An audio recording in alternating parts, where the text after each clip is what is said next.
দেখছো খাসির মাংস। আসো এভাবে এভাবে হিঞ্চুপ করি খাসির লগে।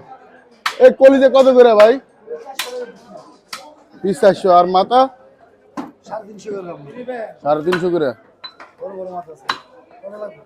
আর কেজি কত করে বিক্রি করেন মাংসের? 1200। মাঙ্গা এলাকায় 1200, কারণ বাজারে 1200। তো এত দূরে এই গাড়ি ভাড়া দিয়ে লাভ হয়েছে কি এত দূরে এসে? কোয়ালিটি আলাদা এই মালের। আচ্ছা ঠিক আছে, আসো ভিতরের দিকে আসো। 35 কেজি মাল দিছে একদম। মাথা কত? মাথা করে নিব একটাই নিতে বুঝলে? 300 টাকা পিস মাথা। হ্যাঁ